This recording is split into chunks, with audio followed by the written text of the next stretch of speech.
형제들아, 내가 조상 다윗에 대하여 담대히 말할 수 있노니 다윗이 죽어 장사되어 그 묘가 오늘까지 우리 중에 있도다. 그는 선지자라. 하나님이 이미 맹세하사 그 자손 중에서 한 사람을 그 위에 앉게 하리라 하심을 알고 미리 보는 고로 그리스도의 부활하심을 말하되 저가 음부에 버림이 되지 않고 육신이 썩음을 당하지 아니하시리라 하더니 이 예수를 하나님이 살리신지라. 우리가 다 이 일의 증인이로다. 하나님이 오른손으로 예수를 높이심에 그가 약속하신 성령을 아버지께 받아서 너희 보고 듣는 이것을 부어주셨느니라. 다윗은 하늘에 올라가지 못하였으나 친히 말하여 가로되 주께서 내 주에게 말씀하시기를 내가 내 원수로 내 발등상 되게 하기까지 너는 내 우편에 앉았으라 하셨도다 하였으니 그런즉 이스라엘 온 집이 정녕 알지니 너희가 십자가에 못 박은 이 예수를 하나님이 주와 그리스도가 되게 하셨느니라 하니라. 아멘. 아멘.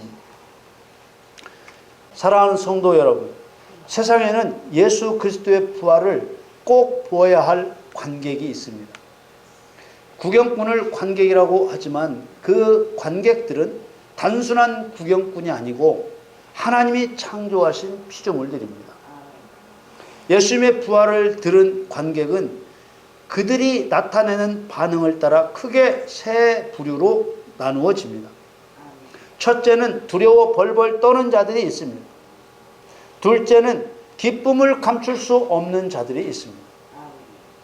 셋째는 아무런 반응이 없는 자들이 있습니다. 이 세상에 지정의가 있는 피조물은 반드시 이 세 가지 반응 중 하나의 반응을 나타내게 되어 있습니다. 지정의란 지성과 감정과 의지를 아우르는 말입니다. 지성이란 무엇인가 보고 듣고 느낄 때 그것이 무엇인지 깨닫고 판단할 수 있는 능력을 말합니다. 감정이란 무엇인가 보고 듣고 느낄 때 그것에 대한 심정이나 기분을 말합니다. 의지란 어떤 일을 이루려는 적극적인 마음을 말합니다.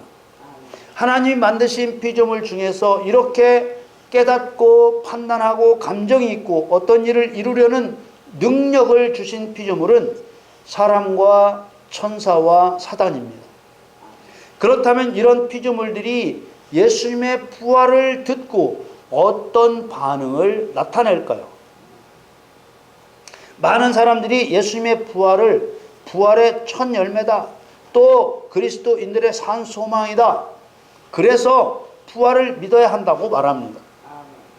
잘 생각해 보십시오. 죽었기 때문에 부활도 있는 것입니다. 자연의 원리로는 어떤 생명체든 한 번 죽으면 스스로의 능력으로는 절대로 살아날 수 없습니다. 그러나 예수님께서는 십자가에 못 박아 죽였는데 미리 말씀하신 대로 살아나신 것입니다. 예수님의 부활을 통해서 죽은 자가 다시 살 수 있다는 것을 보여주셨습니다. 그러나 모든 부활이 같은 것이 아니라 생명의 부활과 심판의 부활이 있는 것입니다. 요한복음 5장 24절에서 29절 말씀에 내가 진실로 진실로 너희에게 이르노니 내 말을 듣고 또 나 보내신 이를 믿는 자는 영생을 얻었고 심판에 이르지 아니하나니 사망에서 생명으로 옮겼느니라. 진실로 진실로 너희에게 이르노니 죽은 자들이 하나님의 아들의 음성을 들을 때가 오나니 곧 이때라. 듣는 자는 살아나리라. 아버지께서 자기 속에 생명이 있음같이 아들에게도 생명을 주어 그 속에 있게 하셨고 또 인자됨을 인하여 심판하는 권세를 주셨느니라.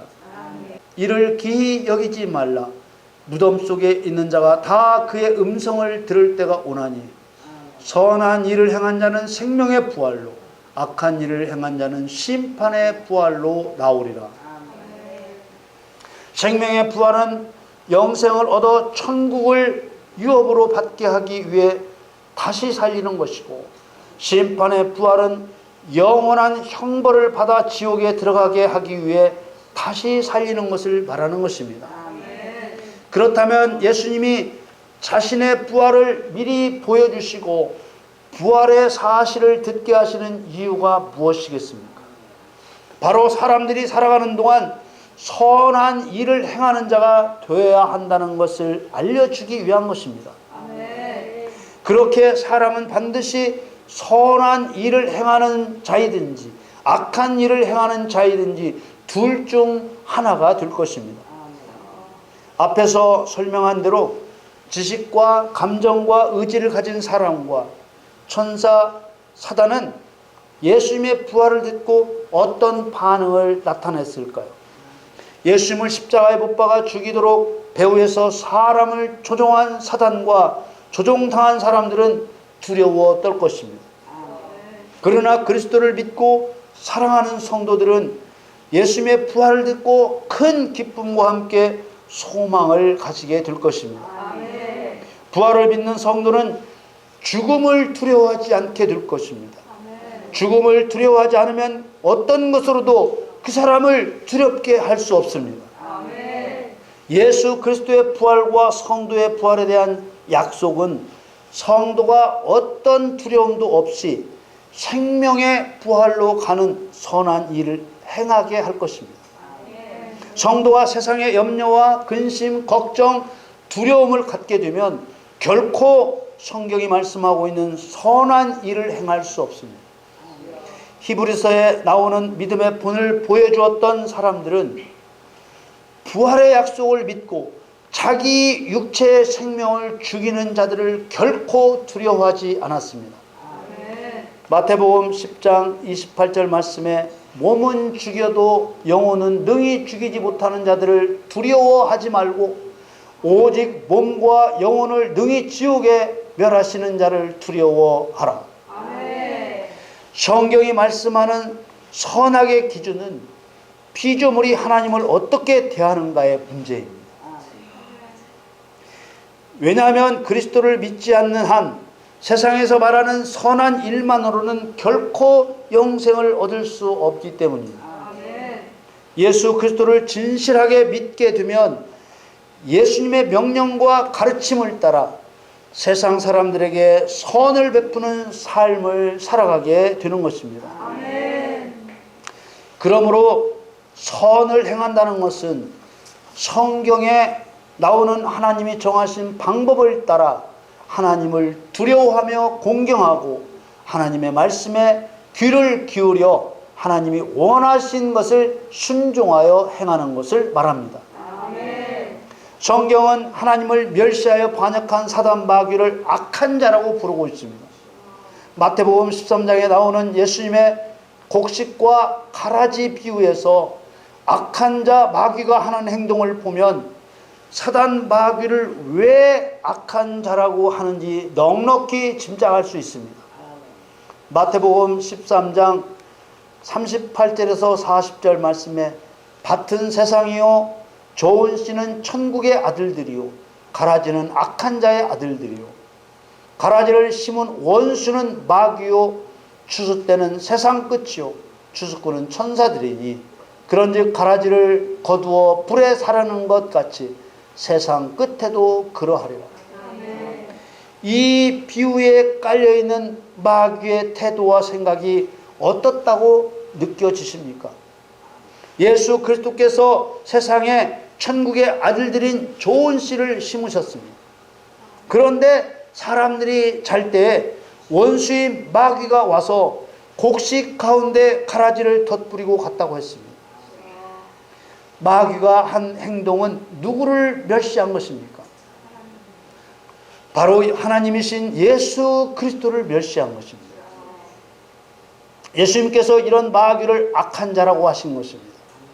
그렇다면 악한 일의 상대적인 개념은 선한 일일진데 하나님을 멸시하는 태도의 상대적인 일 또한 당연히 하나님을 경외하는 것입니다. 그러므로 앞서 보았던 요한복음 5장 29절을 선한 일을 행한 자는 생명의 부활로 악한 일을 행한 자는 심판의 부활로 나오리라 라고 읽지만 마음으로는 하나님을 경유하며 하나님을 멸시하는 사단을 심판하는 자는 생명의 부활로, 사단에게 속하여 사단을 따라 하나님을 멸시하는 자는 심판의 부활로 나오리라 라고 생각해야 하는 것입니다. 이처럼 생명의 부활로 나오기 위해서는 살아있는 동안에 선한 일을 행해야 하는 조건이 붙어 있는 것입니다. 우리는 무엇보다도 하나님을 경유하여 섬기는 일을 먼저 생각해야 합니다. 하나님을 경유하여 섬기는 일은 소홀히 하면서 부활의 소망을 갖는다는 것은 미신적 태도와 같은 것입니다. 그런 성도를 하나님께서 결코 기뻐하시지 않습니다. 선을 행하는 자에게 생명의 부활은 당연히 찾아오는 하나님의 약속입니다. 그러나 선을 행하지 않는 자에게는 아무리 생명의 부활을 사모한다고 해도 심판의 부활이 있을 뿐입니다. 앞에서 말씀드린 대로 예수님의 부활을 들은 관객은 나타내는 반응을 따라 크게 세 가지 부류로 나누어진다고 말씀드렸습니다. 두려워 벌벌 떠는 자들과 기쁨을 감출 수 없는 자들이 있다고 했고, 아무런 반응이 없는 자들이 있다고 했습니다. 예수님을 십자가에 못 박아 죽인 자들은 대제사장과 서기관들과 같은 유대인 지도자들이었습니다. 그러나 가룟 유다가 그랬던 것처럼 이들은 모두 악한 자, 사단에게 속하여 사단의 종이 되어 예수님을 십자가에 못 박아 죽인 것입니다. 사단에게 죽이는 권세를 허용하셨기 때문에 사람을 통해 예수님을 죽일 수 있었습니다. 고린도전서 15장 26절에 맨 나중에 멸망받을 원수는 사망이니라. 사단은 자기들이 가진 그 사망 권세로 자기들이 멸망당할 것을 알기에 주님의 부활을 두려워합니다. 그러나 예수 그리스도의 은혜와 사랑으로 구원을 받고 그리스도의 지체로 살아갈 자들에게 예수님의 부활은 큰 기쁨이 되는 것입니다. 예수님이 세우신 제자들도 처음에는 예수님의 부활을 믿지 못하는 태도를 보이기도 했지만 갈릴리에서 부활의 주님을 만난 후부터는 이들의 생각이 완전히 달라졌습니다. 그리고 성령을 받은 후부터는 죽음을 전혀 두려워하지 않는 반석 위에 지은 집과 같이 믿음이 굳건해졌습니다. 오늘 본문은 성령 충만한 베드로가 예수님의 부활로 이루시는 두 가지 목적을 증거한 복음입니다. 사도행전 2장 29절에 형제들아 내가 조상 다윗에 대하여 담대히 말할 수 있노니 다윗이 죽어 장사되어 그 묘가 오늘까지 우리 중에 있도다. 베드로가 이 복음을 증거할 때 예루살렘의 상황은 그리스도인들을 말살하려는 공포 그 자체였습니다. 그런 위험한 상황이었음에도 유대인들과 예루살렘에 사는 사람들에게 소리 높여 복음을 전했기 때문에 담대히 말할 수 있다고 한 것입니다. 또 담대히 말한다는 뜻은 다윗의 시편에 기록된 부활로 이루시려는 하나님의 목적을 확신할 수 있도록 명백하게 드러내겠다는 뜻입니다. 베드로 사도가 담대히 말하려고 했던 다윗을 통해 기록된 부활에 대한 예언의 진실이었습니다. 사도행전 2장 30절에 32절 말씀에 그는 선지자라 하나님이 이미 맹세하사 그 자손 중에서 한 사람을 그 위에 앉게 하리라 하심을 알고 미리 보는 거로 그리스도의 부활하심을 말하되 저가 음부의 버림이 되지 않고 육신이 썩음을 당하지 아니하시리라 하더니 이 예수를 하나님이 살리신지라 우리가 다 이 일의 증인이로다. 정복의 왕 그리스도의 모형이자 정복자인 성도의 모형인 다윗을 선지자 곧 예언자라고 말합니다. 다윗은 자신의 가문을 통해 영광의 보좌에 앉으실 그리스도가 오실 것을 알았다는 것입니다. 그래서 다윗은 성령을 통해 예수 그리스도의 부활을 미리 보았기에 예언한 것입니다. 31절에 미리 보는 거로 그리스도의 부활하심을 말하되 라는 말씀이 바로 그 말씀입니다. 다윗이 예언한 내용은 예수님께서 십자가에서 죽어 장사될지라도 지옥에 버려지지 않고 육신도 썩음을 당하지 않을 것이라고 예언한 것입니다. 시편 16편 10절 말씀에 이는 내 영혼을 음부에 버리지 아니하시며 주의 거룩한 자로 썩지 않게 하실 것임이니이다. 베드로는 예수님을 그리스도가 아니라고 부정하는 서슬퍼런 유대인들을 향하여 유대인 자신들이 위대한 왕, 위대한 조상으로 추앙하는 다윗의 예언이 바로 당신들이 십자가에 못 박아 죽인 예수님에 대한 예언이라고 외친 것입니다. 오늘 본문 사도행전 2장 32절에 그렇게 다윗을 통해 부활이 예언된 그리스도를 하나님이 살리셨다고 했습니다. 그러나 특이한 것은 하나님이 살리셨다고 하면서도 사용된 단어들은 죽은 상태에서 예수님 스스로 일어나셨다는 의미의 단어와 용법들이 사용된 것입니다. 그것은 영이신 하나님을 높이면서 예수님이 하나님이심을 증거하기 위한 하나님의 의도된 방법입니다.